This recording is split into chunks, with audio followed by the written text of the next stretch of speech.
5 बजे आज बात होगी स्कूलों में नौनिहाल कितने सुरक्षित। अहमदाबाद और दिल्ली के बाद जब जयपुर के स्कूलों में धमाकों की धमकी भरा ईमेल मिला, सोमवार अल सुबह 68 स्कूलों को ईमेल मिला, जिसकी सूचना एक के बाद एक पुलिस को मिलने लगी और फिर पूरे शहर में हड़कंप मच गया। हजारों अभिभावक स्कूल, मीडिया और पुलिस का रुख करने लगे। सबकी निगाहें जल्द से जल्द अपने बच्चों को देखने के लिए उतावली हो गई। कमिश्नरेट अधिकारी, एटीएस कमांडो, बीडीएस और डॉग स्क्वाड की टीमें स्कूलों में पहुंचने लगी। 5 बम स्क्वाड, 20 डॉग और 2500 पुलिसकर्मी बम की तलाश में जुट गए। लेकिन 11 घंटों की दहशत के बाद बम प्लांट करने का ईमेल महज अफवाह साबित हुआ।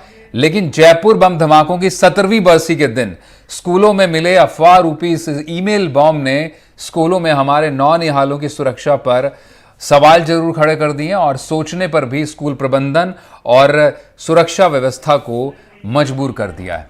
इसी पर आज हम बात करेंगे अगले आधे घंटे। पहले ग्राफिक्स से आपको बैकग्राउंड समझाते हैं कि क्या पूरा मामला है और क्या जरूरत हमें से पड़ रही है इस पर बात करने की। तो अफवाहों के बम से स्कूलों में दहशत। जयपुर बम धमाकों की 17वीं बरसी पर स्कूलों में अल सुबह ईमेल भेजा गया, जिससे हड़कंप मच गया। 68 स्कूलों को धमकी मिली। दहशत में 11 घंटे कटे। 5 बम स्क्वाड, 20 डॉग, 2500 पुलिसकर्मी जुटे रहे। कहीं कोई संदिग्ध वस्तु लंबी जांच के बाद नहीं मिली।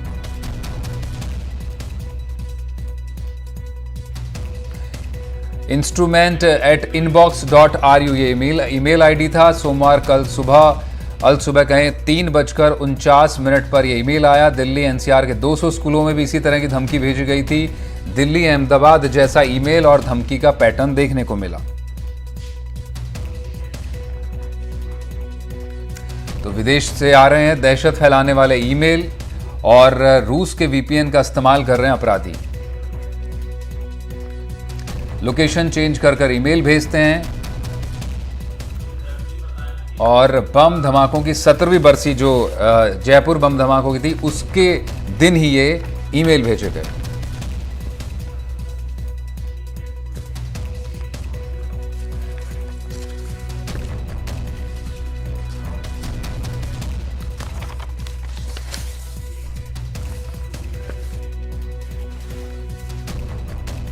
तो मेहमान हमारे साथ होंगे कुछ और अगर ग्राफिक्स के जरिए आपको सवाल भी बताने की कोशिश करेंगे कि क्या बड़े सवाल इसको लेकर उठ रहे हैं, किस तरह से, क्या ईमेल का मकसद सिर्फ दहशत फैलाना है, क्या किसी साजिश से ये तार जुड़े हो सकते हैं। तो वहीं दहशत फैलाने वालों की पूरी जानकारी कैसे मिले, इस पर भी बड़े सवाल उठ रहे हैं और विदेश में बैठे अपराधी किस तरह से गिरफ्त में आ सकते हैं ताकि हमारे नौनिहाल सुरक्षित रहें। इसको लेकर एक खास मेहमान पैनल हमारे साथ मौजूद है। Mukesh Chaudhary, cyber security experts हमारे साथ मौजूद हैं। अभिषेक जैन बिट्टू, स्टेट स्पोक्सपर्सन, संयुक्त अभिभावक संघ हमारे साथ इस वक्त पे जुट चुके हैं और वहीं पर सत्यकांत त्रिवेदी, साइकेट्रिस्ट हैं और डी एडिक्शन स्पेशलिस्ट हैं। आप तीनों का ही बहुत स्वागत है।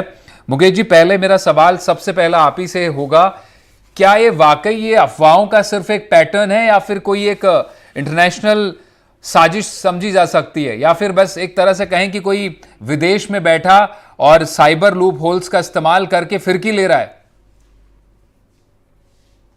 सर, इसके अंदर पहले तो होता है कि जो पैटर्न है अभी तक देख के ऐसी कोई इंफॉर्मेशन नहीं है डिपार्टमेंट के साइड से भी, क्योंकि मोस्टली क्या होता है कि अभी छुट्टियों का टाइम भी है। इसके अंदर कोइंसिडेंस भी हो सकता है कि कई बार ऐसे पुराने कुछ केसेस के अंदर हमें जो आइडेंटिफाई हुआ है केसेस के अंदर, उसमें कई बार बच्चे निकल के आते हैं कि सिर्फ प्रैंक करना चाह रहे हैं वो, और क्योंकि गर्मियों की छुट्टियां भी आने वाली, हो सकता है किसी बच्चे ने प्रैंक कर दिया हो कि हाँ छुट्टियां जल्दी स्टार्ट हो जाए। और क्योंकि यहाँ पे जयपुर में पहले भी स्कूल्स में इस टाइप के इंसिडेंट्स हुए हैं, कॉलेज यूनिवर्सिटीज में हुए हैं और कुछ केसेस में माइनर्स इनफैक्ट आइडेंटिफाई हुए हैं जी। बट हालांकि जब तक इन्वेस्टिगेशन कंप्लीट नहीं होती इसे रूल आउट नहीं कर सकते कि सीरियस थ्रेट है या नहीं है। नहीं, लेकिन ये जो वीपीएन इस्तेमाल, आपका कहना है कि कहीं बच्चे इसमें शामिल हो सकते हैं, लेकिन जो वीपीएन का इस्तेमाल किया जा रहा है इसमें वो बड़ी खास बात है मुकेश जी, वो रूस का वीपीएन है। लोकेशन जो कहीं मैक्सिको की आ रही है, क्या ये इतना आसान है इस तरह से कि जयपुर में बैठ के कोई ईमेल करे कोई स्टूडेंट और ये जो टेक्निकल कॉन्फ़िगरेशन इस तरह से रशिया के रहे या मैक्सिको के रहे? सर बेसिकली इंडिया में पिछले, अगर आपने ट्रेंड कुछ फॉलो किया हो तो इंडिया में पिछले कुछ महीनों पहले, करीबन साल 2 साल पहले गवर्नमेंट ऑफ इंडिया ने काफी सारी एप्स को बंद किया था जो चाइनीज एप्स थी। जी तो चाइनीज एप्स को टिकटॉक और इस तरीके की जो और भी एप्लीकेशन है इंडिया में काफी यूजर्स आज भी यूज करते हैं वीपीएन को यूज करके। तो वीपीएन यूथ में, यंगस्टर्स में या पब्लिक के अंदर कोई एक ऐसा नहीं है कि बहुत हाईटेक टेक्नोलॉजी है, एक routine day to day life में यूज होने वाली टेक्नोलॉजी है। जी एक एप्लीकेशन आपको इंस्टॉल करना होता है, सिंगल क्लिक से कनेक्ट हो जाता है और आपकी लोकेशन वर्ल्ड में आप जहां की चाहो वहां की शो कर सकते हैं। जी। तो आपका कहना है कि ये इस पर ये क्लैरिटी नहीं हो सकती है कि कहां से भेजा गया है, लेकिन कहीं से भी इसका इस्तेमाल किया जा सकता है। और पहले जिस तरह से प्रैंक का भी आपने जिक्र किया वो हो सकता है। हमारे साथ इस वक्त पर सत्यकांत त्रिवेदी भी हैं, डॉक्टर हैं और साइकेट्रिस्ट हैं। उनका रुख कर लेते हैं। सत्यकांत जी, क्या आप भी इस तरह की बात से सहमत हैं जो मुकेश चौधरी जी कह रहे हैं कि किसी तरह का बच्चों की तरफ से कोई प्रैंक का मामला ये हो सकता है, या फिर कोई एक बड़ी साइक इसके पीछे हो सकती है, या फिर आप भी देखते हैं कि किसी तरह का एक ये सोची समझी रणनीति, क्योंकि दिल्ली में भी वही पैटर्न है ईमेल का, उसी तरह की धमकी है। 200 स्कूलों में एनसीआर में ईमेल्स भेजे गए, अहमदाबाद में भी 1.5 दर्जन स्कूलों में इसी तरह का ईमेल आता है, और फिर अब जयपुर के करीब करीब 68 स्कूलों में इस तरह के ईमेल्स भेजे गए। आपको क्या, आपके असेसमेंट में लग रहा है कि कोई अगर वाकई कोई अपराधी भी है इस तरह का जिसका काम सिर्फ ये अफवाहों के जरिए धमकी या दहशत फैलाना है, तो क्या मकसद और मानसिकता हो सकती है? पहले तो धन्यवाद देना चाहूंगा कि आपने मुझे इस चर्चा के लिए यहाँ पर बुलाया। और मुझे जो समझ में आ रही है चीजें, मैं इसको फॉलो कर रहा था दिल्ली वाले एपिसोड के बाद से ही, तो ऐसा लगता है कि ऐसा जो मुझे लगता है, हालांकि मैं ऐसा एक्सपर्ट तो नहीं हूं कि क्राइम से रिलेटेड कितना हो सकता है, लेकिन मुझे ऐसा लगता है कि ये कोई ना कोई एक दहशत फैलाना, अटेंशन पाना, कुछ सनसनीखेज टाइप की का माहौल उत्पन्न करना, ये भेजने वाले का उद्देश्य समझ में आ सकता है। क्योंकि एक के बाद एक देखिए जिस तरीके से सीक्वेंशियल बड़े बड़े शहरों के स्कूलों को टारगेट किया जा रहा है, तो मुझे तो प्रथम दृष्टया जो लग रहा है वो यही है कि ये अटेंशन सीकिंग, सनसनीखेज और दहशत फैलाने के उद्देश्य से किया जा रहा है। हो सकता है बहुत ही सीरियस इसका कहीं ना कहीं कोई तार नहीं जुड़ा हो, लेकिन फिर भी एक अभिभावक के तौर पर, एक नागरिक के तौर पर, ये मुझे जरूर लगता है कि ये हमें अलर्ट जरूर करता है हमारे सिस्टम को, कि हम अगर ये वाकई में किसी की हरकत हो जो वाकई में ऐसी मंशा रखता हो, उसके लिए क्या हम कितना तैयारी है हमारे स्कूलों में। दूसरा, बच्चों को रियल लाइफ के जो फियर हैं उनको हम कैसे अवगत कराएं, कैसे एक्सपोज कराएं, क्योंकि कहीं ना कहीं इन दहशत का, भले वो वास्तविक हो या सनसनीखेज उद्देश्य से लाई गई हो, बच्चों के बाल मन पर काफी बुरा प्रभाव पड़ सकता है। ठीक है, आपका कहना है कि कोई अगर मकसद है तो वाकई बाल मन पर बड़ा असर पड़ सकता है। हमारे साथ इसी पर बात करने के लिए अभिषेक जैन मिट्टू भी हैं, स्टेट पर्सन हैं संयुक्त अभिभावक संघ के। अभिषेक, क्या आप भी सहमत है जो अभी डॉक्टर साहब कह रहे थे कि क्या इससे जो बच्चों का मन होता है या उनके लिए एक साइकोलॉजिकल ट्रॉमा हो सकता है इस तरह की घटनाएं? देखो, अगर बच्चों के स्तर पर अगर हम सोचे तो ये संभव हो सकता है, लेकिन एक अभिभावक के तौर पर हमें सोचने की आवश्यकता है। जिस प्रकार से ये घटनाक्रम चल रहा है, दिल्ली में भी निकल के आया था सामने, एनसीआर में भी निकल के सामने आया था, इसके अलावा अहमदाबाद में भी निकल के आया और अब जयपुर में निकल के आया। और जयपुर में ऐसी स्थिति में सामने निकल के आया जब राजस्थान के अंदर ऑलरेडी जयपुर शहर जो 16 साल पहले करीबन बम विस्फोटों को, धमाकों को झेल चुका है और समय की बन चुका है। और उसी दौरान अगर इस राजधानी के 62 स्कूलों के अंदर धमकी भरे संदेश आना अपने आप में चिंता करने का विषय है। और ये राज्य प्रशासन के ऊपर, पुलिस विभाग के ऊपर एक सवालिया निशान खड़ा करता है कि यहाँ के अभिभावक और बच्चे, इसके अलावा जो आम नागरिक है, वो कहाँ तक सुरक्षित है। ये चीज हम लोगों को सोचने के ऊपर डिपेंड करती है कि भाई कहाँ तक हम सुरक्षित है और कहाँ तक हम सुरक्षित नहीं है। रही बच्चों की बात, तो बच्चों की बात तो जिस प्रकार से मुकेश चौधरी जी बताते थे कि भाई एक एप्लीकेशन है, उसको डाउनलोड कर लिया जाता है और कहीं की भी लोकेशन शो कर दी जाती है। तो ये तो सरासर साफ संकेत देती है कि भारत सरकार ऐसे ऐप को डाउनलोड करने की अनुमति दे रही है कि जो देश के सिस्टम को के साथ खिलवाड़ कर दी है।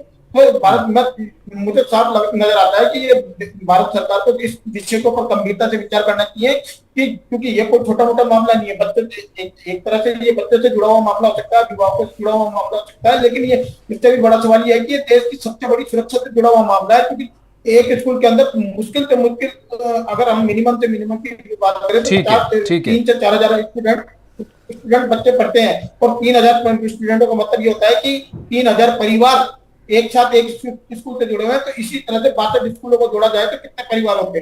ठीक है। हमारे साथ इस वक्त Yogendra Kumar Joshi, additional SP, retired farmer RPS हैं, वो भी हमारे साथ जुड़ चुके हैं। योगेंद्र जी, बहुत स्वागत आपका भी एनडीटीवी पर इस प्रोग्राम पर जुड़ने के लिए। अब बात स्कूलों में सुरक्षा व्यवस्था की हो रही है, बच्चों से जुड़ी, हमारे नौनिहालों से जुड़ी हुई जो बड़ा इंसिडेंट पिछले कुछ दिल्ली, अहमदाबाद के बाद जयपुर में अब सामने आया है, आपको क्या लगता है? हमारे साथ साइबर एक्सपर्ट भी थे, कहना है बच्चे भी कभी इस तरह का मजाक कर सकते हैं, ये टेक्नोलॉजी का दुरुपयोग भी हो सकता है, लेकिन क्या इसको वाकई गंभीर लेने की भी जरूरत है? एक तरह का थ्रेट परसेप्शन भी आप इसमें क्या देखते हैं जोशी साहब? क्योंकि टेक्नोलॉजी आम आदमी भी वही इस्तेमाल कर रहा है और आतंकी और अपराधी भी वही इस्तेमाल कर रहे हैं। कितना बारीक फर्क आप देखते हैं? सिर्फ अफवाहें मानी जाए या फिर वाकई गंभीर हमारे लिए एक तरह से सुरक्षा की चेतावनियां भी हैं?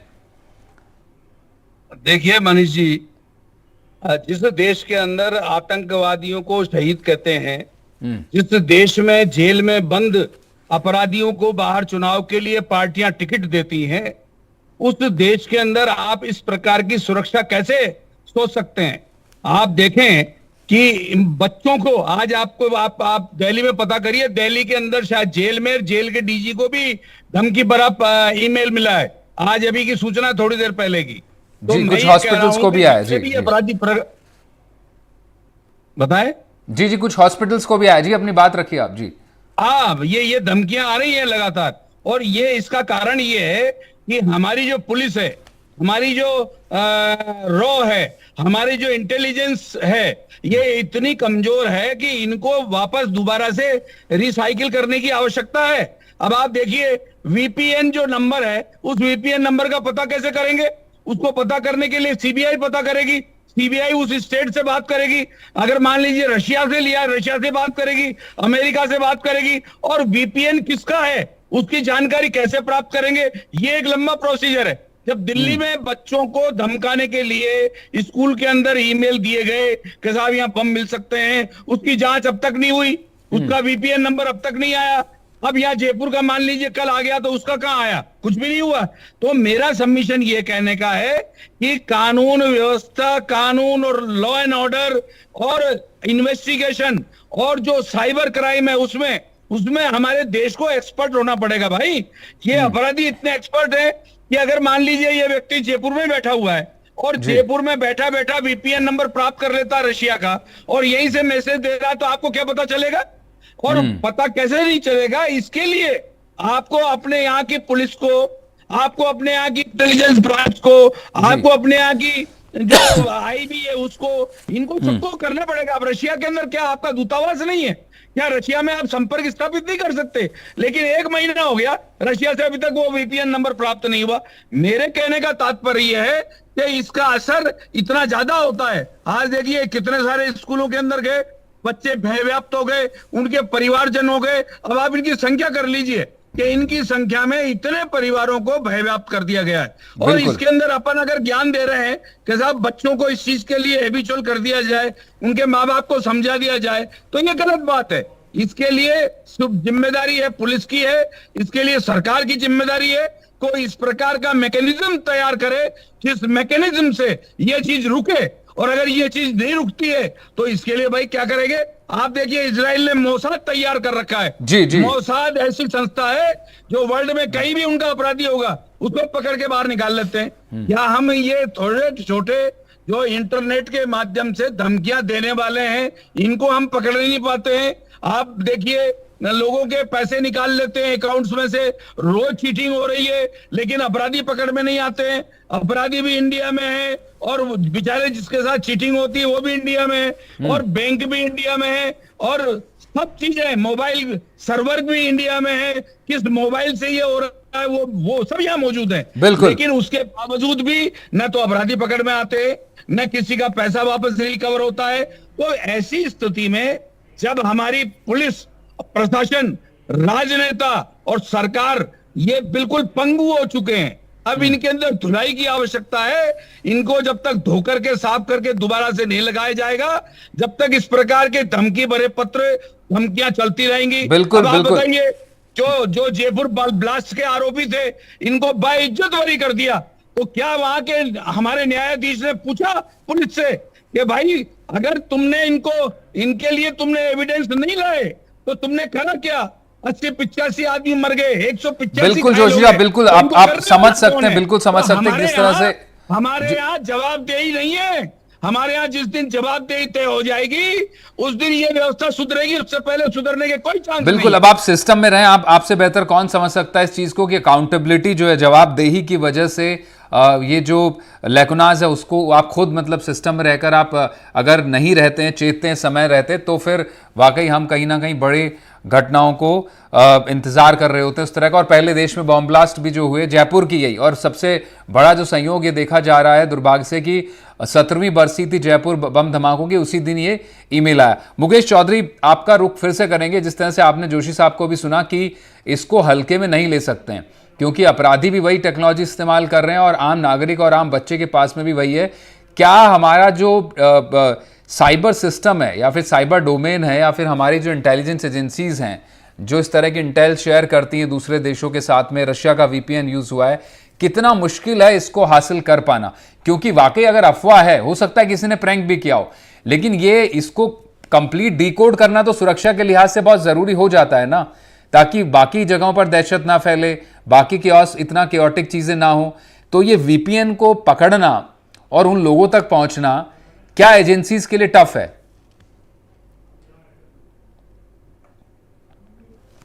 एजेंसीज में सर सबसे पहले तो ये समझना जरूरी है कि एक्सपर्टीज कितनी है और एक्सपर्ट्स कितने हैं एजेंसीज में। क्योंकि क्या होता है कि एक्सपर्टीज की कमी होने की वजह से करेक्ट डायरेक्शन में कई बार इन्वेस्टिगेशन नहीं चलता। तो आप एक सही दिशा अगर नहीं मिलेगी इन्वेस्टिगेशन एजेंसी को या इन्वेस्टिगेशन टीम को, तो हमारा बहुत सारा टाइम कई बार वेस्ट हो जाता है, क्योंकि improper handling of electronic evidence या इन्वेस्टिगेशन प्रोसेस के चलते। दूसरी बात यह रहती है कि ऐसा नहीं है कि वीपीएन किसी ने यूज कर लिया तो ट्रेस नहीं होता। मैंने खुद ने भी पहले मल्टीपल केसेस ट्रैक किए हैं जिसमें वीपीएन यूज होने के बावजूद भी 24 घंटे के अंदर हमने केस सॉल्व किया है। बट डिपेंड ये करता है कई बार कि इन्वेस्टिगेशन में जब आप ये देख रहे हो कि सामने वाले ने किस तरीके से और कौन सा वीपीएन यूज किया है। वीपीएन भी अलग अलग तरीके के होते हैं, अलग अलग सर्विस प्रोवाइडर्स के होते हैं। कुछ वीपीएन सर्विस प्रोवाइडर ऐसे होते हैं जो वर्ल्ड में किसी भी एजेंसीज को कोऑपरेट नहीं करते, ऐसे भी वीपीएन है। और ऐसे प्रोसीजर और ऐसे प्रोटोकॉल्स हैं जब आप इंडिया से बाहर इन्वेस्टिगेशन करते हैं, जैसे मान लीजिए कि रशिया से ही अगर आपको हेल्प लेना है या इंफॉर्मेशन लेना है, तो इन्वेस्टिगेशन अब्रॉड का जो प्रोसीजर बना है वो स्टेट को सीबीआई के थ्रू होते हुए अब्रॉड जाता है और वहां से फिर इंफॉर्मेशन वापस आती है। तो इसमें तकरीबन 1 साल से लंबा समय लग जाता है कई बार। नेशनल एजेंसीज या नेशनल इंटेलिजेंस एजेंसीज ये कुछ महीनों में कर लेती है, 2-3 महीनों में या 4 महीनों में। बट ये बहुत लेंदी और कॉम्प्लिकेटेड प्रोसेस है, इसको शॉर्ट होने की जरूरत है। क्योंकि आज के टाइम पे एक ईमेल भेजना, एक मैसेज भेजना इंटरनेट पे बहुत इजी है, बट उसकी reverse investigation across the nation जो है वो बहुत कॉम्प्लिकेटेड प्रोसेस है। तो कितना डिफिकल्ट है कि जैसे पुलिस, रिस्पेक्टिव पुलिस, जैसे जयपुर में मान लीजिए ये घटनाक्रम हुआ, अब पुलिस क्या सीबीआई को बोलेगी, सीबीआई इंटरपोल को बोलेगा, फिर रशिया तक बात जाएगी, जो भी देश से वीपीएन समझ आ रहा है, जो .ru के जरिए समझा जा रहा है कि वीपीएन रशिया का है। तो क्या इतना वक्त लगता है कि साल भर में आपको पूरी तरह से डिकोड कर पाए एजेंसीज, या फिर इसको कट शॉर्ट भी किया जा सकता है? इसके 2 प्रोसेस होते हैं सर। एक तो आप फॉरेन कंट्री के कोर्ट के ऑर्डर लेके इन्वेस्टिगेट करो, वो प्रोसेस लंबा और कॉम्प्लिकेटेड और लेंदी प्रोसेस होता है। इसमें मल्टीपल मतलब इंडिया से बाहर जाने में ही उसको महीनों लग जाते हैं। फिर उसके बाद में वहां का प्रोसेस और वहां से वापस आने का प्रोसेस।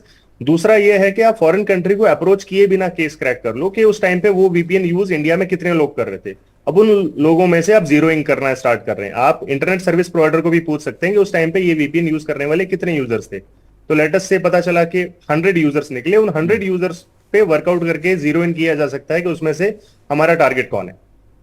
ठीक है, तो आपका कहना है कि जो जीरो इन करके ही पता कर सकते हैं कि आप जिसको इंडिया हासिल करना चाह रहा है वो कौन है।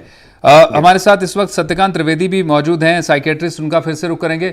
सत्यकांत जी, आपने तमाम एक्सपर्ट्स को सुना, मैं बार बार इसलिए ये मानसिक तौर पे इसलिए जानना चाह रहे हैं क्योंकि अपराधी की भी कोई ना कोई मानसिकता होती है, अगर मजाक भी है या फिर गंभीरता है। आपको क्या लगता है इस तरह के ईमेल्स और ऐसे लगातार बढ़ते ईमेल्स के जरिए क्या मैसेज क्या देना चाह रहा है, जिसके जरिए भी ईमेल भेजा जा रहा है? देखिए, अगर ये गैर आपराधिक मानसिकता का है तो ये कहीं ना कहीं एक अटेंशन सीकिंग और सनसनीखेज बनाने के लोगों के अंदर एक प्रवृत्ति पाई जाती है कि समहाउ उन्हें अटेंशन मिले, रातों रात वो फेमस हो जाए, भले उसके लिए कोई भी तरीका उन्हें अपनाना पड़े।